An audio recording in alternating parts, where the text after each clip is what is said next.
we go. You put your foot down in the car. It's a so-called adrenaline rush.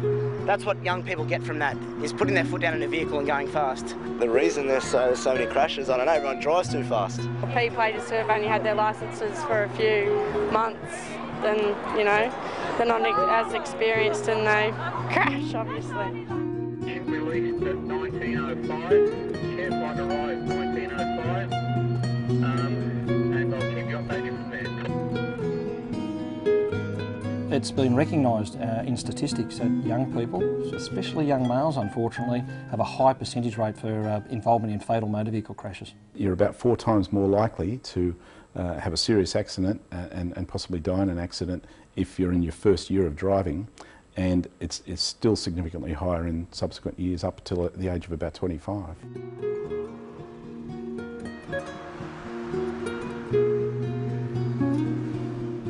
The fact that they're young, the simple fact that they want to show off on the roads. The car in a green light. People just don't, they just aren't willing to take, responsibility for the fact that they're driving a car, and other people are, at risk if they don't drive responsibly. They're young, they're having fun, they're with their friends, the music's on, they just don't think that's going to happen, like a crash. It's the last thing you think of. Yeah.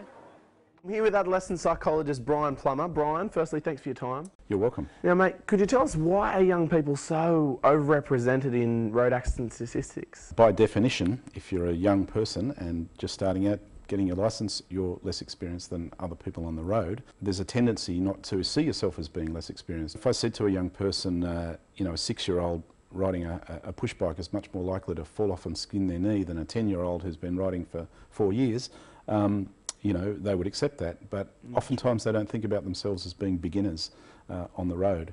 Certainly we have the factors of speed, recklessness, especially when it comes to young males.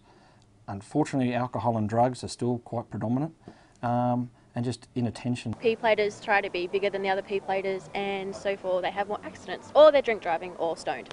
Yeah, I think it's a mixture between proving yourself in front of your mates and obviously alcohol and all that when they get out of hand.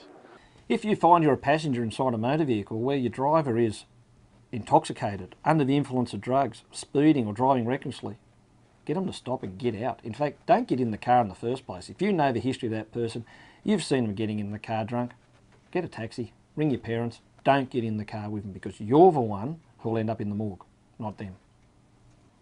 Tell them that you're uncomfortable, that it's not cool, to tell them to drop you off where you are or the next station possible, because it's unsafe. Like if you're under the influence and they're under the influence, you're going to be thinking the same wavelength. So just be like, this is sick, I'm loving this. I don't know, I reckon I'd possibly get out of the car. It's hard to say because sometimes they won't stop for you.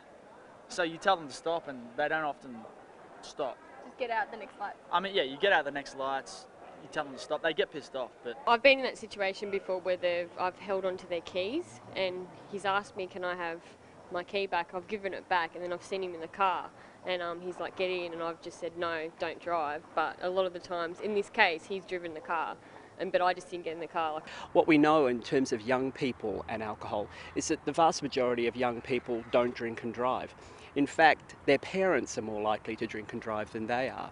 However, when it comes to other drugs, illicit drugs such as cannabis and ecstasy, we know the story is a little bit different. Young people don't perceive the danger to be as great, and as a result we tend to find that they not only drive themselves after using drugs, but they're more likely to get into cars and be passengers of people who've used illicit drugs. The reality about driving under the influence of drugs is that you take a drug to change your perception, to make you feel different, to alter the way you see the world. The one place you don't want to alter the way you see the world is behind the wheel of a car.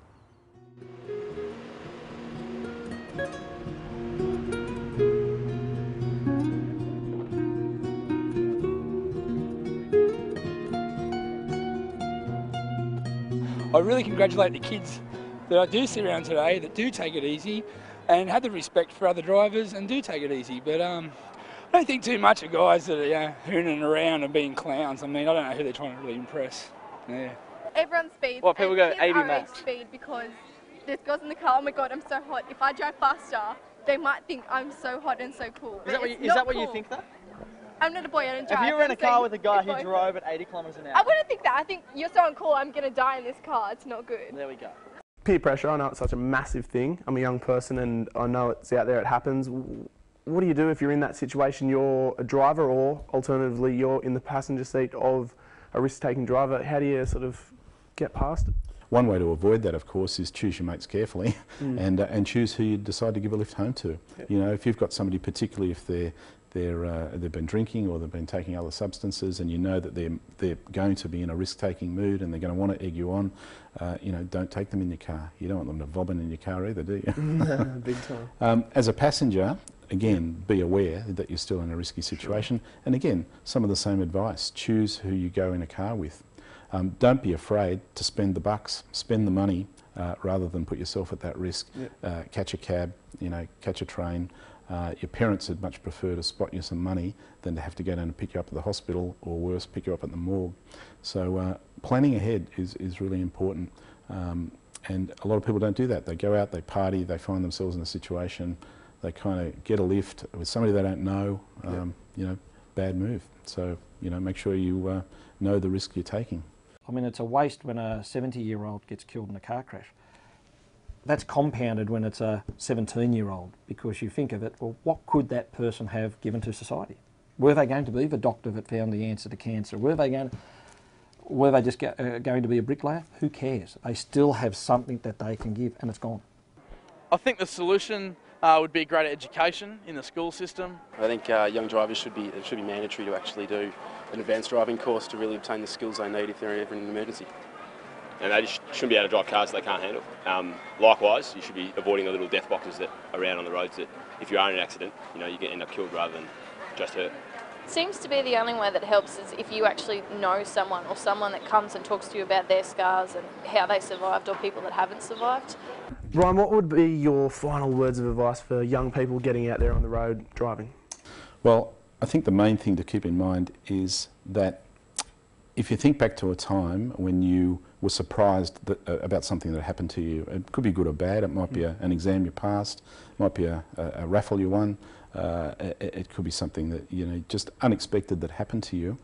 And remember that you could be the one that unexpectedly is the one in that car accident on the road. Yeah. Most people think it's not going to happen to me, and the best piece of advice is to drive as if it could be you. Yeah, certainly not a good raffle to win. That's for sure. Brian, thank you very much for your time. You're welcome.